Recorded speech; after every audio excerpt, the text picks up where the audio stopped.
man, but I could give the same content to 40 people, and then I could give the same exact content, same length to 3,000 people, and the extraction, the emotional extraction is massive. And then on top of it, I think is mainly, I go into this like, dang, did I say that right? Maybe did I come off as too judgmental? Yeah. Did I come off as too mamby-pamby? I just kind of anal gaze. That'd be hard. Navel gaze. I'm flexible enough to navel gaze. I'm not flexible enough to anal gaze. I don't want to see if you're going to do that here. I'm glad I'm preaching this weekend. Right.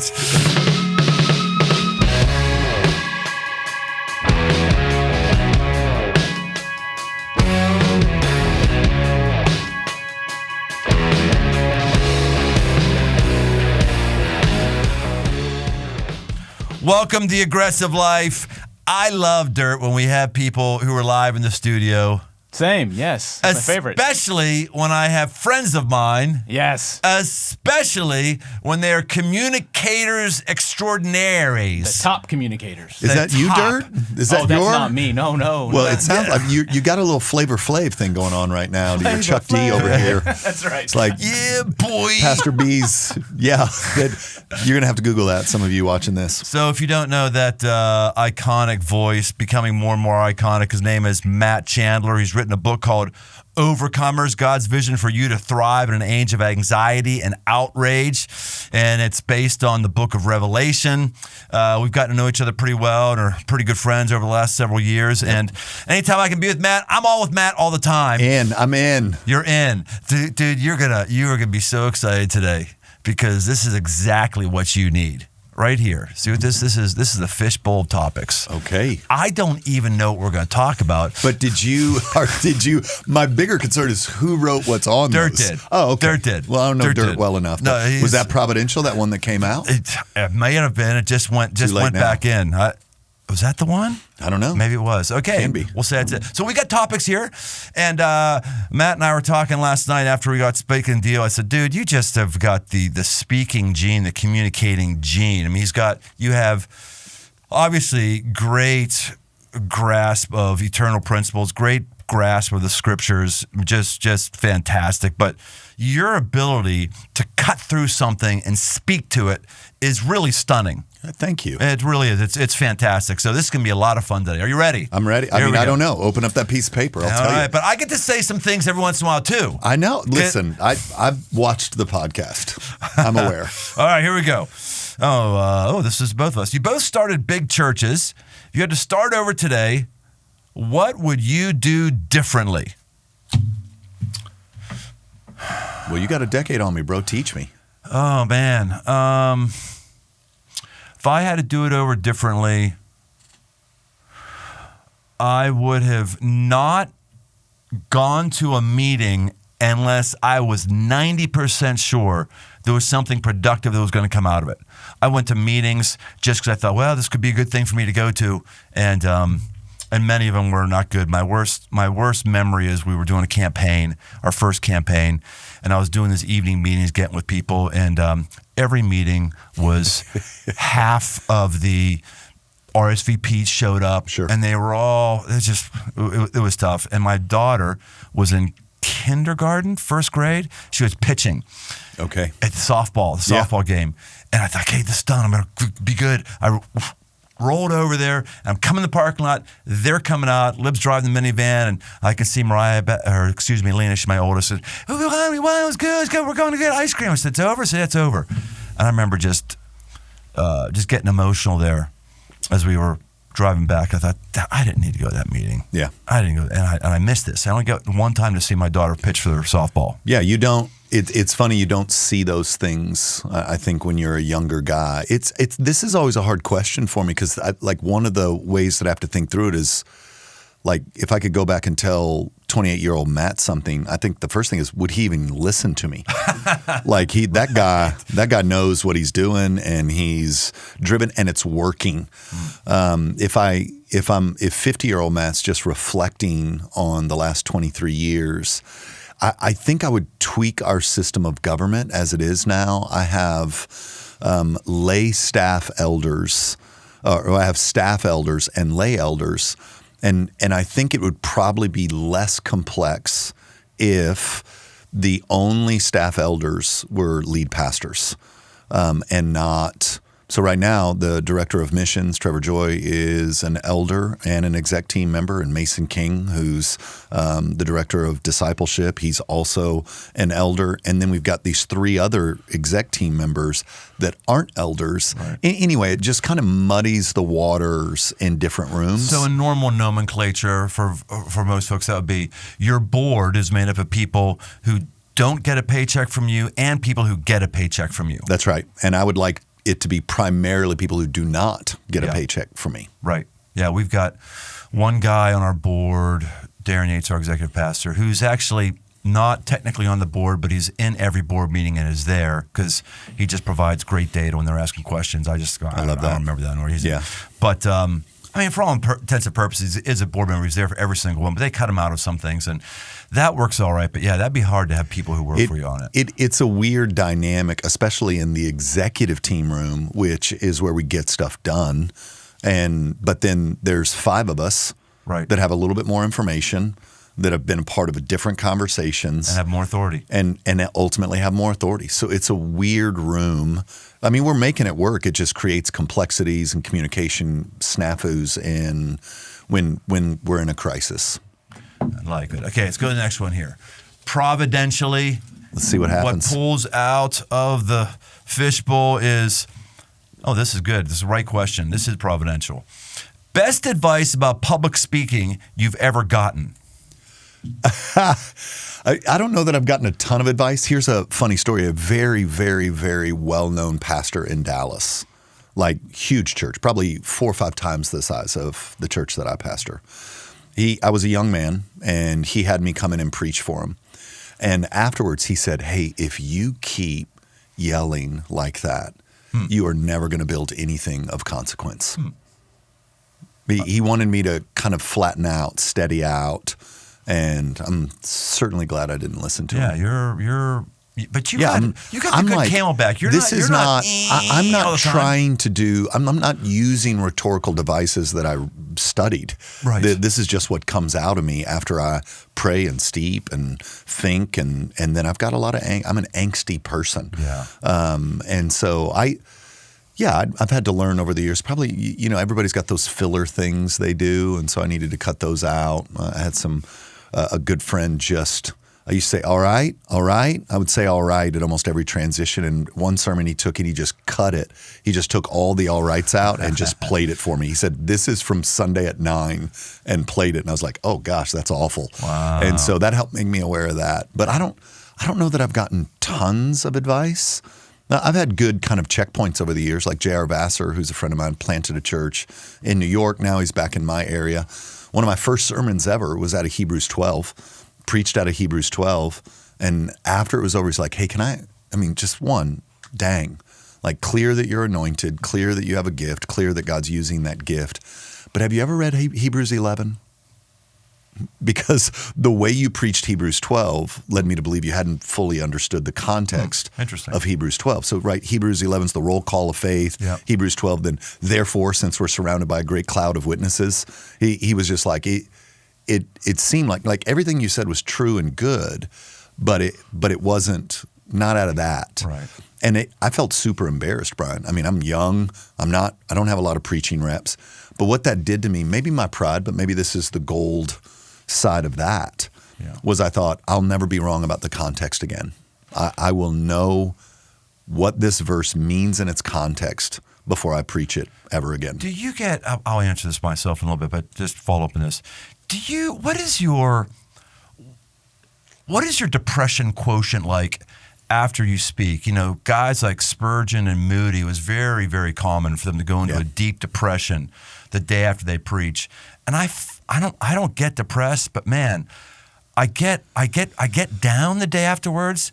Part of it is the emotional expense. I don't know what it is, man, but I could give the same content to 40 people, and then I could give the same exact content, same length to 3,000 people, and the emotional extraction is massive. And then on top of it, I think is mainly, I go into this like dang, did I say that right? Maybe did I come off as too judgmental? Yeah. Did I come off as too mamby-pamby?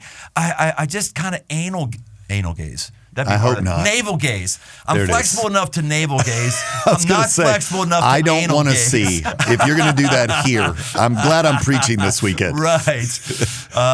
You relate to that at all? No, I feel really tired the next day. Like I could tell I did something. Like physically tired, emotionally tired. So I don't know that I'm prone to melancholy and my wife and I, we talk about this all the time because I'm so future oriented. I rarely will go back and go, did I say that right or did I? Now I can do that real time across services on the weekend where our Saturday at 4, I'll go, I don't like the way that landed. Right. Let me tweak that. And then our poor production guys, I'm like, hey, lose those 4 slides, add these 2. Yeah. But usually after, I'm already working on the next sermon in my head.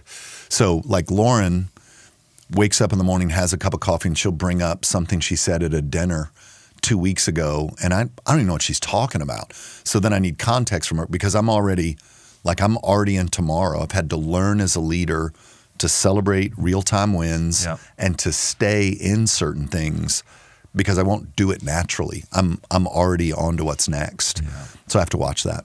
I think my biggest help I got from somebody, I was 18. I gave my first basic Young Life talk. And I just tried to be like everybody who I had heard before. Yeah. And my mentor, Denny Patton, said, hey, you need to stop trying to be Glenn. Stop trying to be me. Yeah. You need to be you, find your own voice. I hate that phrase. It takes a while, right? Yeah, it does. It takes a while to find your voice. I'm still finding it, I think. Everybody kind of sees what's working in their day and kind of mimics a little bit of it until they find their own voice. I certainly did back in my day. Yeah. When I first started. I was too much like other guys. Some of that killed me. Like I couldn't figure out why it wasn't working like I had known it to work. And even I wrote in the book, I had read John Piper's Supremacy of God in Preaching. And, he was Lord used him in a profound way in my life in 97. And so then I just devoured all his stuff. And that book hurt me as a preacher. Interesting. It hurt me, because he was a hero. And I just thought, that's got to be right. But stylistically, and even the ideas behind preaching were so different between the two of us. Like he's squash your personality. He's read Jonathan Edwards' notes. You won't come across a single joke. Humor, if it happens, should be accidental, not planned. Right. But I'm like, bro, if I make you laugh, you'll put your hands down. I can hit you in the face. Mm-hmm. And so I'm going to use humor, but I'm not using humor to make much of me. I'm not got a subscription to Comedy Central and a Bible. It is a device that works. And so man, I was trying to manuscript my sermons, which is not what I need to be doing. I was just trying to be Baby Piper, and I make a crummy John Piper. Right. I make a pretty great Matt Chandler. Make a pretty crummy John Piper.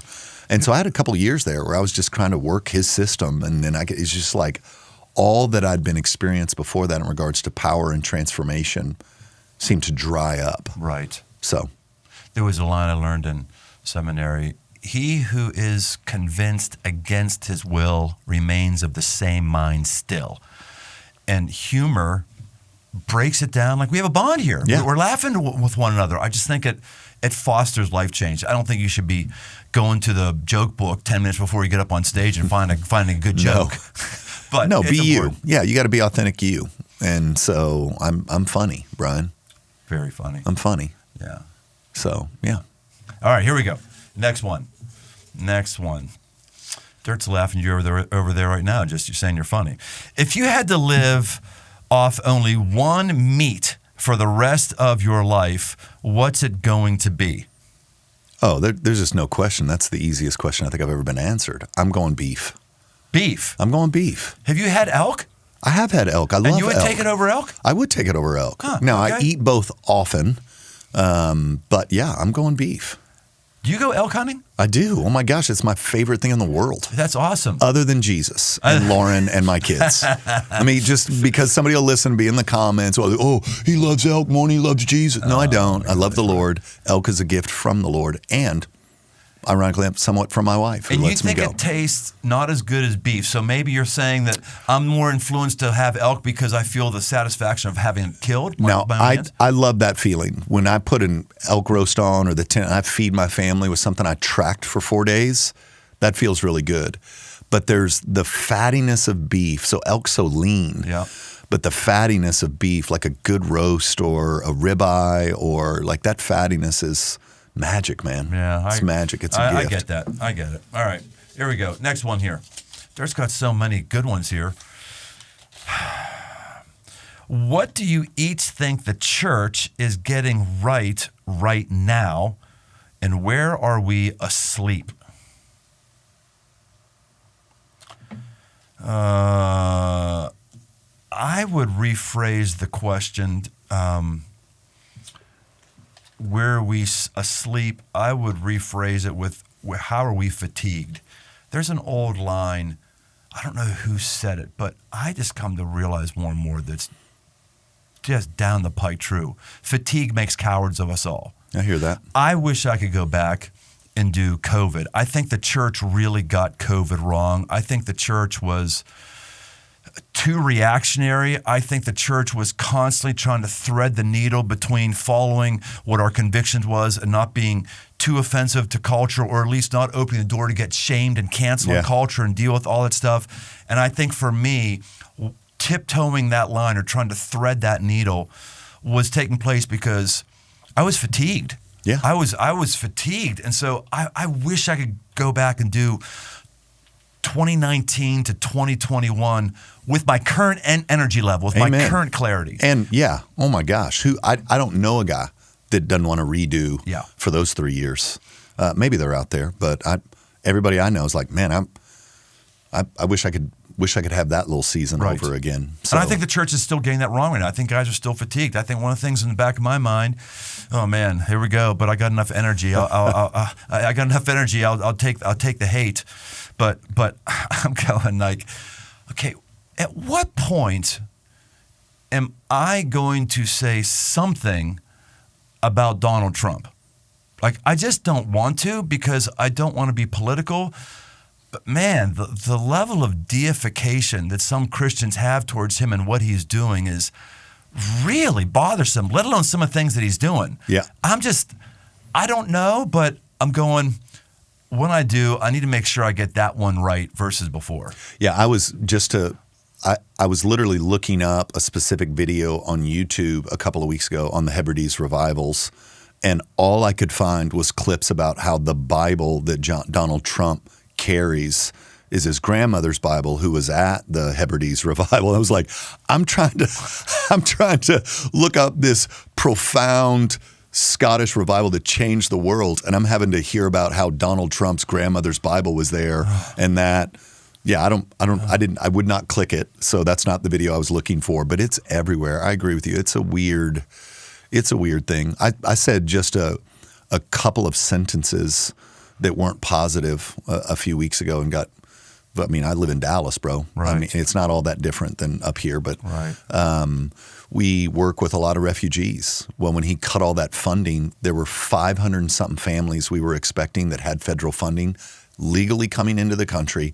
He cut every penny of it and basically made 500 families homeless with the stroke of a pen, who had done everything right, who had jumped through every hoop, they were fleeing a very bloody, awful part of the world.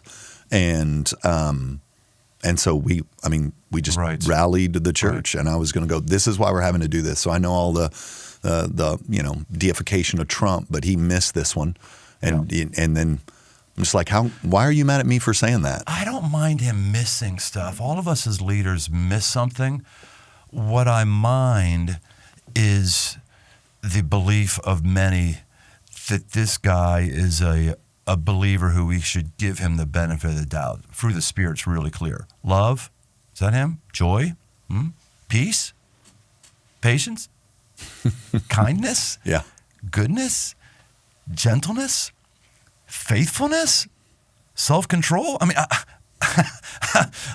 that doesn't mean I should speak out. I'm just saying the blind, the seemingly blind embracing is starting to make me go, oh man, I might have to wade in here, but I just don't want to, because on the other side, I got people saying, hey, you said if you were around with Hitler, you would have spoken up. I don't think he's Hitler here. Yeah. We're not talking about people getting gassed. Yeah. I don't know. I mean, and I think some of the stuff he's doing is just needed, necessary. Praise God, somebody's doing it. Right. I don't know what that means 4 years from now for us, or 3 years from now for us, but I don't think the church is getting this right. I don't even know what right is. Yeah. That's the question. I don't know what right is, but I know it's a conundrum, and I'm not sure the church is rested up enough to have clear thinking and clear action on it. Yeah, I think that's right. All right. It's a good thing when I agree with you. I feel comfort. That's good. I hate to disagree with you, but we'll find one here. It'll be fun. I'll go mano to mano, and then you'll beat me into applesauce. Here we go. If you had to get a tattoo today, what would it be and where would it go? You were saying last night at dinner, like it was like something on your lower back. What was it? Was it butterflies or it was barbed wire? Barbed wire, but instead of the wire, they were butterflies. Is that still true? Barbed wire that snakes down and points to my butthole. That's right. That's what but spells sticky Jesus. in there. But spells Jesus. Yeah, exactly. I forget. We were late. We were up late last night. Well, I got one. I have 2 tattoos. How many tattoos? Yeah, do you I just have one. I don't have any other desire to have another one. If it comes by, I will. But I have no goals. Yeah, I've become like decent friends with Wasim Razouk, who runs Razouks there in Jerusalem. He was actually just did a U.S. tour and was in Dallas, so I set him up at a tattoo parlor not far from us, and he was just stamping everybody up there. My oldest daughter got one, and he was like, "Hey, come by, like on me, bro. Let me get you another one." But I was like, "I'm good, man. I don't know what I want, and so I'm not putting something permanent on me if it's not thoughtful." Yeah, and then 2, I'm worried like my church start thinking I'm having some kind of midlife crisis if I start developing a sleeve all of a sudden at 50. So yeah, I've got the one. I love it. It's meaningful to me, and I hadn't even thought about getting another one. For those who aren't familiar with Razouk, his family for 600-700 years has been tattooing people. It started because they were Coptic Christians in Egypt, and they were being condemned by the Egyptian governments. All of the believers were, and so they were tattooing them so they would pay extra tax. And the Egyptian Christians said, hey man, if you're going to do that, and screw you, put it on my wrist so every time I have to shake somebody's hand, I'm declaring this is who I am. I'm going to own it. And so that stamp has been used. They put the stamp on, then they do the permanent tattoo. It's been used for 600-700 years. Yeah, they were saying my St. George was about that old too. So they're these hunks of olive wood that they carved, somebody back in the day carved these images into, and they're part of the unbelievable thing that they do there, where you've got these olive wood clumps that have these stamps that they've got to be worth more than. I didn't realize you had St. George. You realize that last night you spoke at what was previously Old St. George. Okay. A Catholic church. There it is. That we bought and rehabbed called the George. Let's go. Fascinating. For me, it's like I want to kill dragons and stay low. How do I want to live the back half of my life? I'd finished preaching Revelation. I was turning 50. And I was like, man, I want to kill dragons and I want to memento mori, remember I will die. That's what the back half of my ministry should be. Sweet. All right. Favorite dad jokes. What did the water say when it hit the wall? Tell me. Damn! There it is. There it is, Dirt. My wife's favorite dad joke and my kid's least favorite is I say, oh my gosh, my mind just, I'm running through my vocabulary in my head. What is a lot in Spanish? Mucho? Mucho, yeah. Yeah. So the dad joke's like, I say mucho to my Spanish friends. It means a lot to them. I like it. So. All right, we'll do this one. What's the most aggressive thing you did as a kid that got you in trouble? Oh, man, I was just a violent kid, man. I just fought a lot. And so I was always in trouble. I just didn't know how to solve my problems other than punching you. Tell the story you did about the guy you gave shame to, you think, and you regret it. Oh, yeah. I was preaching about how, and I'll probably mention, I won't tell the story tonight, but I'll mention this idea of how the blood of Christ cleanses our conscience. And I was back in my hometown. I was preaching around there, so I'd driven down. And as soon as you come in town, there's this old field. And man, we'd just go screw around, play baseball, throw a football, whatever in that field. And there was a kid named Sean, a yapper. I mean, he's just always running his mouth. And I just finally got tired of him yapping. And then I sucker punched him. I mean, it was so awful. I mean, just popped him in the back of the head and he went down. And I just got on top of him and just beat the hell out of him. And I'm not a Christian. I don't have that framework. My home growing up was explosive and violent. And that's how I knew how to solve problems. And then I just didn't get off of him. And then nobody was pulling me off of him. And so it was really when I was finally tired, I got up off of him. And then, man, dudes just made fun of him for the next 3 years for that whipping I gave him. And when I pulled into town that night, I just felt such immense shame for that. I just couldn't believe I had done that to him. And I know I'm a man. I know what something like that will do to you, that you're like, he's a 50-year-old man somewhere laying in bed occasionally thinking about that moment and wishing he could go back and do it again, and it wasn't going to be played out like that. Right. And so I was just overwhelmed with guilt and shame and had to preach the gospel to myself.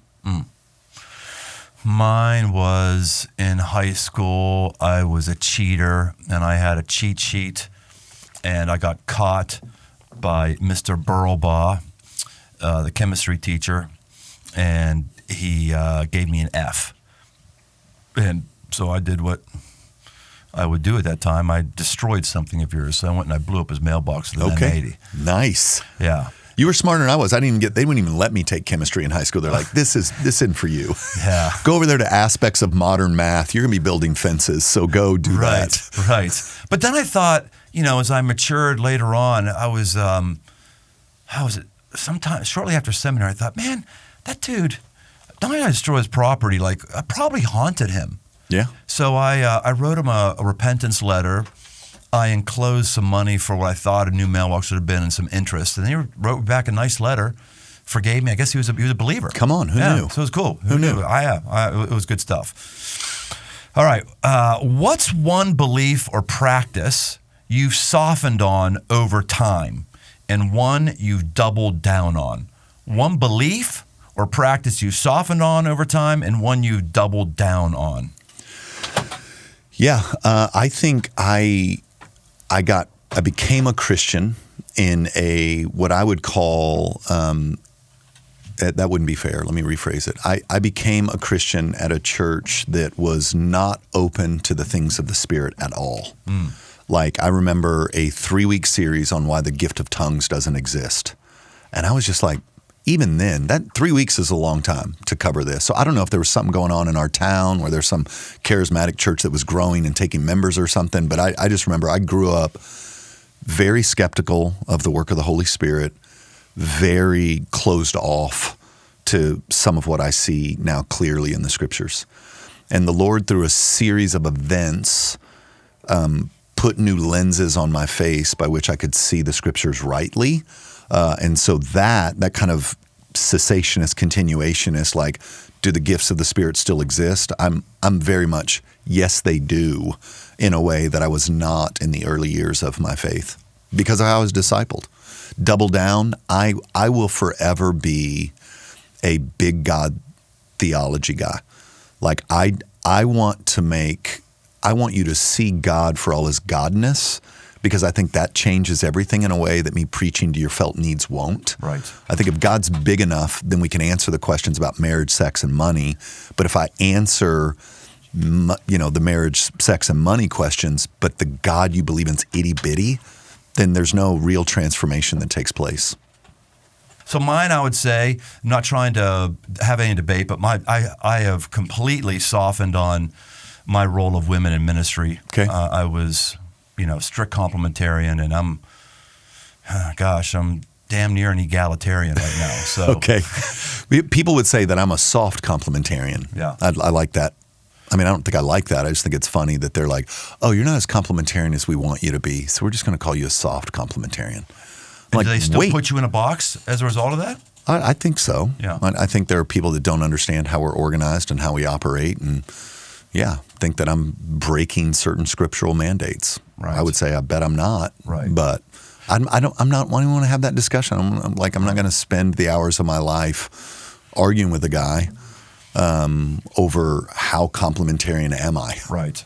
I am very comfortable defending my position, why women should lead, teach, all that stuff. But what I'm not comfortable, why I say calling myself a soft complementarian, is I recognize there's still something I haven't been able to work out of. I do believe that men have unique responsibility in the home before God. Yeah. And so how does that relate to the church? I know there's some complexities there. That's why I'm going, soft egalitarian. But double down.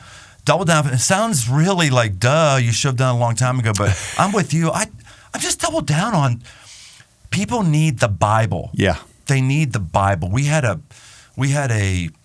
very explosive weekend right after COVID stuff. We had a transgender thing. I had a person come in and speak on transgender, which is a huge, massive mistake because I should have done it the first time. Yeah. I should have been the one. And it just went horrible, and people were up in arms. Next week, I came up. I wouldn't say I apologized not for the content. I apologized that I didn't give it, and there's some other things that should have been said, and I said those things. Well, then half of the rest of the church got pissed off. So it's both. And as I got emails and criticism, one thing was very, very consistent.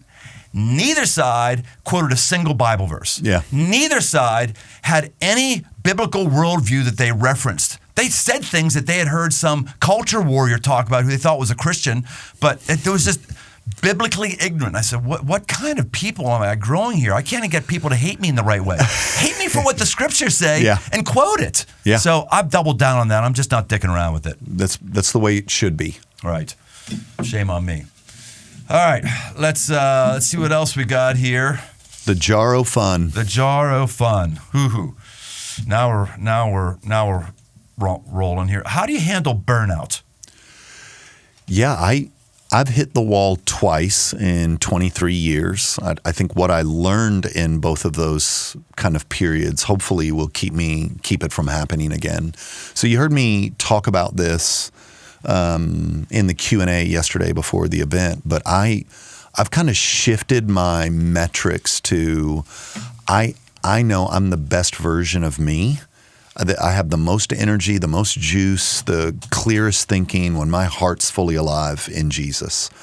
So when you've been at a church for 23 years, going on 24, you're organizing around certain things, organizing around things you want to do and things you don't want to do.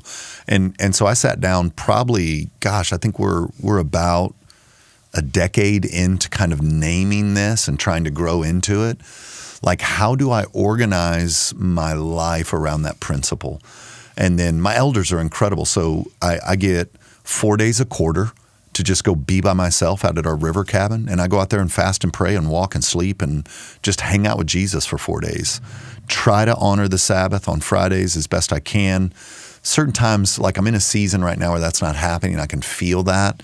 But I've learned that if I'll make that my aim, my heart fully alive in Jesus, then I'm not really worried about burnout.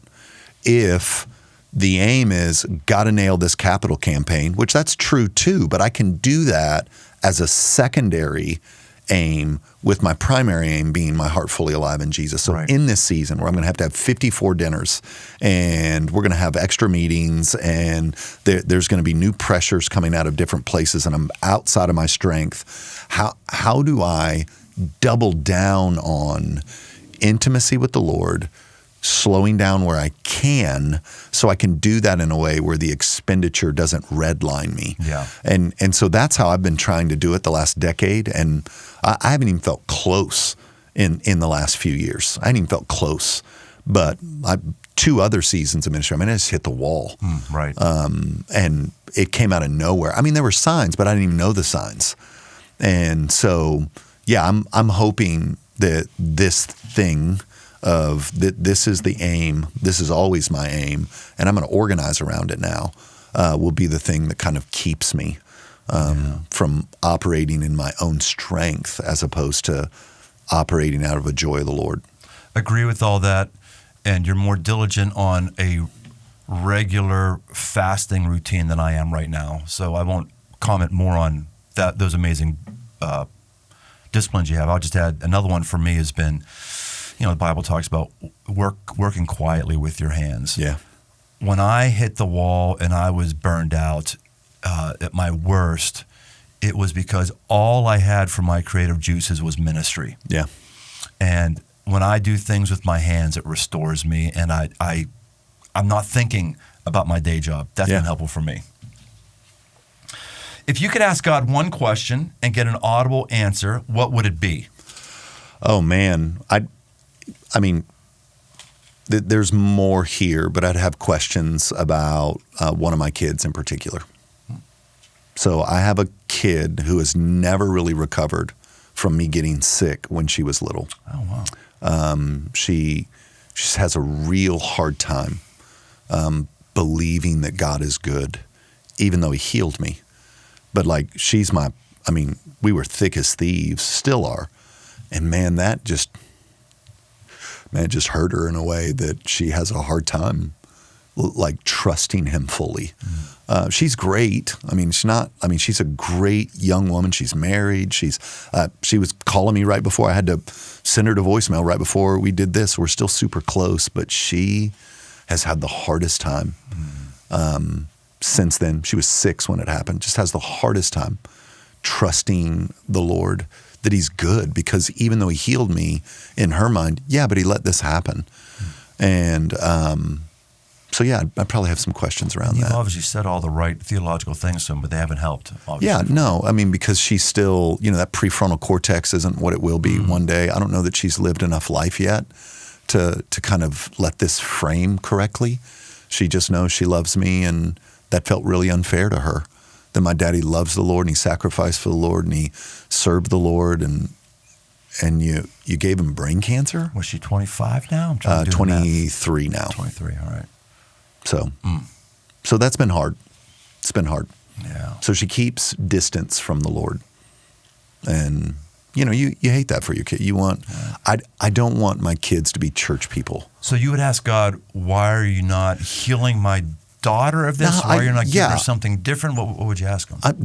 I'm not sure. I just know it'd be something around that. Yeah. Certainly in my own prayer life, I'm pleading with him to heal that deep cut. Yeah. Because it's deep. It's persistent. It's been persistent. We're 16 years later. And she could sit here and she could answer your questions theologically. You'd be so impressed with her. But she just keeps a distance from the Lord. She just will not fully move into him in ways that are visible. And so I don't know the exact question I'd ask, but when I think of weights on my soul, that's one of them. Yeah. The one I would ask is nowhere near as personal and profound as that, so I'm not even going to answer that one. That's good. I'm thankful that I actually can't think of a question that I need God to. That's personal and painful. Yeah. That I need him to explain. Yeah. Obviously, if someone is abused, I think that's probably the most viable objection to believing in God is I got abused when I was a little kid, which is, what's the stats? Like 1 out of 6, 1 out of 4? It's some ridiculous thing, right? I think it's 1 out of 4. It's brutal. Yeah. Why didn't he step in? I think that's the best stumbling block to have. And I'm thankful that I don't have anything close to that with me and my kids. Yeah. At least not that I know of. But, yeah. Okay. Let's do another one here. What's one moment you had with your family that changed your perspective? moment you had with your family that changed your perspective. Mine was when my wife had a stroke, and all she could do is open her eyes and dart her eyes left and right. She couldn't move. She couldn't talk. She couldn't anything. And we went to the hospital, went back. I was in the waiting room. We prayed for her. It's always uncomfortable. You want to pray, but you got that thing in the back of your mind. Where I got people here, docs and everybody. What are they going to think about this? But we went for it. We prayed, and then when she was back getting her surgery, which is when they go up a vein in her crotch and go up and try to pinch the clot, squirt medicine on it, and pull it out. Oh my gosh! Yeah, it's so wild what they can do. It is, isn't it? So trippy. But I was committed to not be one of these people who was going to just be mad about God because I now had a more uncomfortable life. Mm-hmm. So I was singing worship songs with my earbuds in, and I was just saying, God, whatever happens, you and I are good. Yeah. You and I are good. I commit you and I are good. And when it was a miraculous thing, she had a miraculous deal. How much prayer? How much modern medicine? I don't know. We'll take it. It was great. Yeah. And the change the family was our family started appreciating each other more that day. And so now we have Tome Family Appreciation Day. Let's go. Tell me about that. Day. Well, it's a Tome Family Appreciation Day. I'll take people out to eat, or we'll just get a loving text thread that says, hey, life is really, really good here. Our family's really good. Let's just appreciate this, because who knows when, boom, something will be gone like that. Yeah. So we've got a really, really tight, loving family with my adult kids. And I think that's maybe one of the things that God used, because, man, there's so many people in our situation. Yeah. Their kids just don't want to be around them. Yeah. There's not a friendship there. There's not life. And I just love that I've got friends with all my kids, and we love hanging out. I love that. I'm in the same boat. What was interesting is right in that season where, Audrey's latter high school, Reed is coming into high school, Nora's going into middle school, I was invited to preach in Ireland. Well, I had just informed Acts 29, hey, I'm feeling that I've only got a few years left. Acts 29, a church planting organization. That's right. You head up, yes. That's right. And so I had let H&I, hey, I'm going to back off travel. I'm going to finish this thing well. And so, but then the guy that ran Ireland, basically the executive director over Ireland, was approached by an organization. Hey, we'd love to get Chandler over here. What does that look like? And he's like, he's not going to come. He literally just met with us and said he's backing off travel. And then he said, but I think a way that you could get him, don't pay him, just fly his family over. Just fly the whole family over, put him in Belfast, let him just, on y'all's dime, just let him show his family Ireland. Oh, I like that. So right as that season where everybody's starting to kind of go their own way, this organization in Ireland flew my whole family over. They put us in a old house in downtown Belfast. And we just spent a full week together in Ireland in June, just playing. I just wouldn't say no that week. Whatever they wanted to do, let's do it. Giants Causeway, let me order a car. Oh, y'all want to go down to Dublin and see the lab? Let's get in there and go down to Dublin. And we just, it was that thing where the pull was everybody's life. Yep. And the Lord just did something that week where we're like, one, we really enjoy one another. We laugh a lot. And man, we're doing this thing where for a full week, Dad's not teaching, Dad doesn't have something yet. We're just there enjoying Ireland. And that was a moment, I think my kids would say that was a moment. My older two, Nora was so young, but my older two's that's one of my favorite things we've ever done. At that point? So Audrey was high school, Reed was heading into middle school, Nora was still elementary. So you weren't doing pub crawling or anything like that? No. I'm going to save that for when you and I go to Ireland. But we did. We would eat at the pub that was right down the street in downtown Belfast and take the kids in there and eat. And that's an interesting kind of, you're in this 600-year-old restaurant. There's nothing in Texas that's that old. If I go to Ireland, the one thing I'm going to do is I'm going to give somebody a piece of paper. I'm going to say, just read this. You know what it's going to be? Kellogg's Lucky Charms are magic. Kellogg's Lucky Charms, they're magically delicious. We've had some That's Irish people. That's not going to be offensive at all. No, obviously it is offensive because we've had Irishmen on the podcast, and I can't get anyone to just say it. Come on, just say it. They're like, no. It's probably like Outback Steakhouse is to the Australians. They're like, no, that's not us. No, they get very, that is legitimate cultural appropriation. They get very upset. Well, it's not a cultural appropriation if you're doing it. That's true. That's a good argument. It is because whoever wrote it was an American, and that we're culturally appropriating. Okay, the rest of our time together, Matt, I want to talk about not what's in the fishbowl, but I think your stuff, obviously, with your book, Overcomers in Revelation. I am so sick, so sick of Revelation Bible studies, and so sick of bad theology and people's hang-ups that come out of Revelation. And I just think you've done a service to everybody by giving straight, plain, sensical, biblical talk on Revelation. Yeah. It's just so fresh. I've said much of it for a long time, but I'm just not as good of a communicator as you are, and I don't have the communication platform you do. Seriously, we've talked about this. I concede. You have an amazing anointing on you, and you get in this, I'm like, oh, dude, go. So give us your pitch on why the book of Revelation is so important. Yeah, well, the thing, one, it's a book meant to give us courage, not a book to scare us.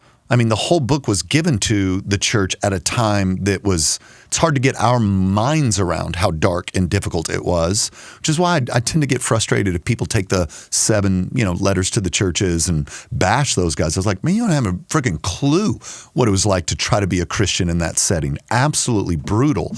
And so let's be a little bit more generous to people. Like, I'd love to see you live out. Hell, you barely survived COVID. Right? You barely survived masks and a vaccine. Now imagine not even being able to participate in the economy because of your belief system. I mean, there's just no framework for it.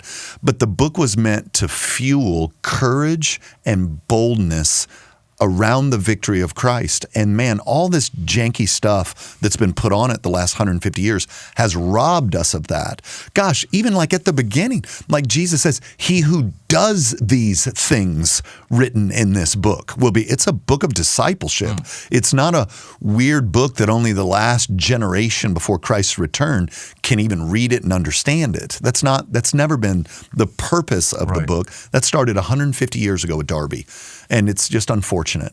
So for me, I'm like, no. There is fresh courage for the people of God to drink from in this book if we'll interpret it the way it's historically been interpreted before things got goofy and the Left Behind series popped up on the scene. Yes. You had some fresh things last night that I hadn't connected to when you started talking about Antichrist. Yeah. I'm old enough now to go like, hey man, I've been around long enough now. Remember when Gorbachev was the Antichrist? He had some Aramaic symbol in his forehead. Yeah. I remember that? Totally. It was just, it's been one thing after another, but go, Antichrist. Yeah, you see there are 3 passages in the New Testament where either the Apostle Paul or the Apostle John say the Antichrist is already at work in the world. He's already here. And so this idea that there's just going to be, and I know where they're pulling it from, I just think it's weak. It's a weak exegetical argument where they'll go to Revelation and then they'll go, okay, so no, there's like a real one, like a big one. But the spirit of the Antichrist and Antichrists have been in the world since the first century. It's anyone who teaches a Jesus that's different. It's anyone that seeks to be the Savior in a way that's inconsistent with the gospel. This is the spirit of the Antichrist that's at work in the world. But 1 John, in 2 places, like he's already here. He's already working. And so then most theologians are going, he's probably, this is like a nod to Caesar. This is a nod to the Roman Empire. Absolutely it is. Absolutely it is. And much of what you're reading about in Revelation has to do with the imperial cult, which was the reason they hated us was because to not participate in the Roman imperial cult was to not be a good Roman. And so they would begin to view, like, if they lost a battle out on the frontier against the Germanic tribes, they'd be like, it's because these Christians aren't good Romans. The gods are punishing us because these Christians aren't pinching the incense and throwing it in the altar and saying Caesar is Lord. They're saying Jesus is Lord. And so there's plenty of that in the book of Revelation. To take that and superimpose it onto Russia, it just feels like quite a stretch. Yeah. Quite a stretch. Well, and you've got so many of those New Testament authors are apparently convinced that the second coming is happening in their lifetime. In their lifetime. So everything was already in place for them that Jesus could come back right now. But when you hear us start talking about, well, first this has to happen, and that's going to happen, and the mark of the beast, and barcodes, and the internet, or whatever, once these things happen, then it could come. Those folks are always said, hey, we're there. Enough. Yeah, it could happen right now. Yeah. Yep. Are you finding any pushback to this book or this message? Early on, there were some pretty frustrated dispensationalists. But I'm okay. I didn't try to dishonor them in the book. In fact, even when we got to the millennial reign, I was like, hey, whoever's right, it's not going to matter when it happens. Like, nobody's going to be in glory. It's like, man, I told you it was pre. Man, I told you it was we're all eager for this, but there are ramifications for where you land. So let's talk about that. And here's what, I wish we could do this. James McDonald had such a great idea years ago. I wish somebody would replace it. That idea of the elephant room. Like, can you get brothers in the room to disagree in a way that's brotherly? Right. Because there's no place for us. Like, I know guys who deeply love Jesus, deeply love the Word of God, are leading powerful churches who land in a very different place than I do on the interpretation that I land on. And that's fine. That's okay.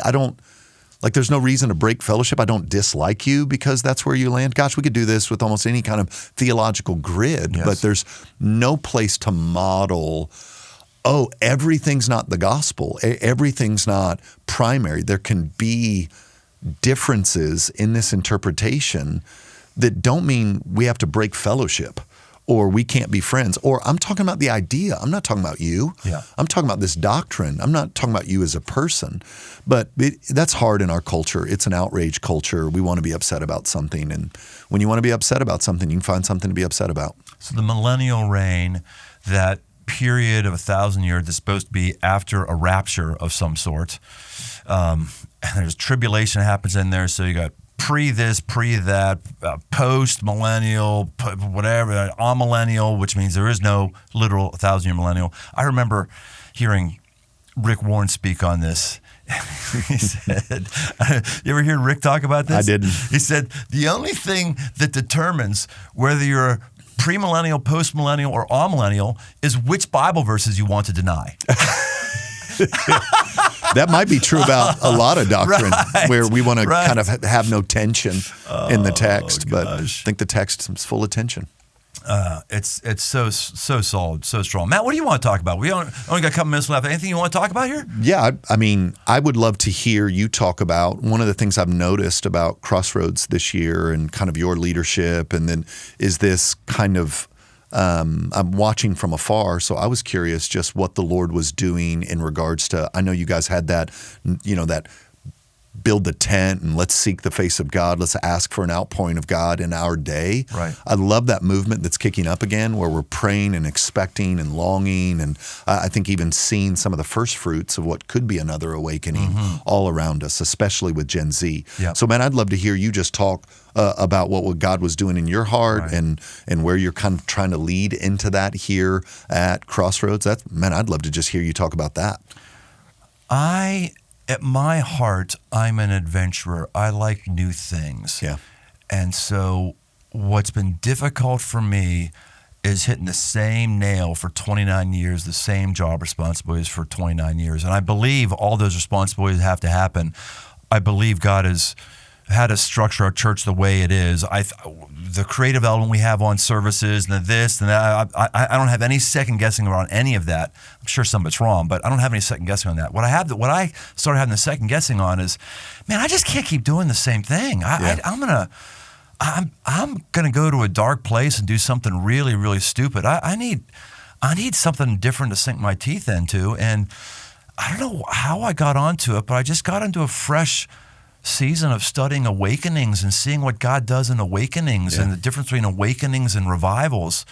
And I believe that we are poised, America is poised for another awakening coming. I look at the way I slice and dice this is revivals are for Christians that happen indoors. Okay. That's how they tend to happen.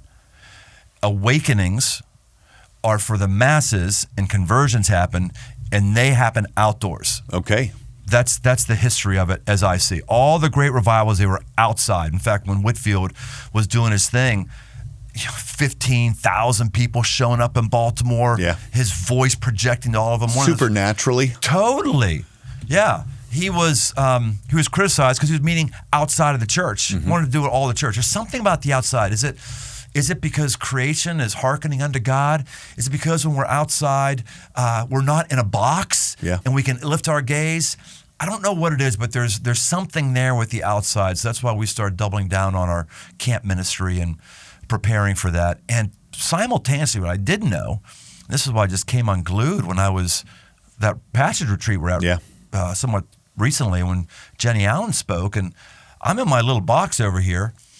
I had no idea that this was a thing God was doing a lot of people's. I thought I was like first the party. Like I got some insights here. No, he's doing this in a lot of people. That's why I say a lot of places. There's something, and it's happened organically too. It's not like everybody heard Rick Warren or Billy Graham talk on this, and everyone's going, "Oh, we should do that." There's just a bunch of things that are happening. We had one expert on revivals and awakenings, and Michael McClymond, who wrote the Encyclopedia of Revivals and Awakenings, a 2-volume set. Let's go. He cataloged every single one that's happened since Pentecost, and he says when you look at these things, it's like a lot of little rivulets with rain starts making little pockets, and then they start converging into a river. And I think that's what's happening right now. Me too. I'm hoping. I was out in California teaching and ran into Larry Osborne and love Larry. And he was saying what he's seeing right now reminds him of kind of the early years of the Jesus movement where like you didn't name it yet. You didn't know what was happening. Just wherever you looked and there was healthy, faithful preaching and teaching, God was doing things. And he was doing things with the volume turned up a little bit. And so the illustration he used is he's like, it's like we're staring at the tall grass and you can see the lion moving in the tall grass. You just don't know if he's going to jump out. You just don't know if he's going to jump out and be visible. I like that. And so from a guy who lived it, in the Jesus movement, I was super encouraged for him saying this feels like the early days of that. Well, and I think that things are also staged for the church for this to happen. There's always been great preaching, and there's always a dependence on prayer in the miraculous as well. And we're back to our discussion about cessationism, that is, in case you're not familiar with it, the miraculous gifts have ceased with the apostles. There's fewer and fewer people are holding to that these days. Most hardly anyone in the Gen Z, Gen Alpha space is. Yeah, and so I think that our minds and our spirits are prepared for something that we can't explain. Yeah, I do too. I'm eager for it. I'm preaching into it, praying into it for sure. And I hope we get to see it in our day. I'm contending for that. I'm so hungry to see God move among students, and the stuff he's doing on college campuses right now. You could just Google like thousands being baptized in ponds and in like center of campus fountains and in the back of pickup trucks in Georgia where they put tarps down and filled them up with hoses and were baptizing people. I mean, it's just everywhere right now. It just seems like there's a quickening, and I hope it's just a bunch of little tributaries that are going to kind of form into this tsunami of God's power in our day. Well, we're due. My research says it's just history says they happen about every 50 years. Yeah. So we're about due. Yeah, we're due. I saw David Brooks, said this thing in a class he was teaching that I sat in, that about every 60 years there's a moral upheaval in the United States, where all the kind of previous morality gets deconstructed. And so if you go back if you go back 60 years, we're in the 70s, and you look at the hippie movement, and there we are. You go back another 60, you're in the 20s, and what do you got? So, but then what did you have that ran alongside of those? You had the Azusa Street revival in the 20s. Yeah. You had the Jesus movement in the 70s. You had the Great Awakening, if you go back the Second Great Awakening, if you go back another 60 years. You have the First Great Awakening, if you go back another 60 years. And so those revival movements tend to follow moral upheaval and a kind of deconstructing of moral norms in the country. And man, if we hadn't it feels like we're coming out of that happening to us in the kind of late 2017 to maybe the last couple of years with all the gender stuff and the perversity and I mean all the stuff that was being torn down and reframed over the last few years. So maybe this is it. Man, I could keep going. I want to keep going, but I can't keep going. Yeah. It's good. Hey, man, thanks so much for coming on the podcast, being a godly man who uses your heart and your voice in a potent and profound way. I'm in love with you. I love your work, and I'm loving your humility. And thanks for building us into us here at the Aggressive Life. Man, happy to do it. And I'll tell everybody, look, this is not the Interesting Thoughts life. There's something here you got to do. Nothing here you should be thinking necessarily unless you're going to put it into practice. That's why it's called the Aggressive Life. Is it you're going to start fasting? Is it you're going to start a hobby? Is it you're going to deal with PTSD that happened to you as a little kid? I don't know what it is. But hey, find that thing, press into that thing, and just see how God starts working in your life. We'll see you next time on The Aggressive Life. Thanks for joining us on this journey toward aggressive living. Find more resources, articles, past episodes, and more at briantome.com. My new book, a 60-day devotional called The 5 Marks for Man, 60 Days to a Powerful Life, along with all the other books in the 5 Marks library, are open right now on Amazon. Be sure to leave us a rating and review wherever you listen to your podcast. Then send an email to dirt, that's dirt, @briantome.com to get a free Aggressive Life sticker. Find more on Instagram @briantome. The Aggressive Life is a production of Crossroads Church, Cincinnati, Ohio.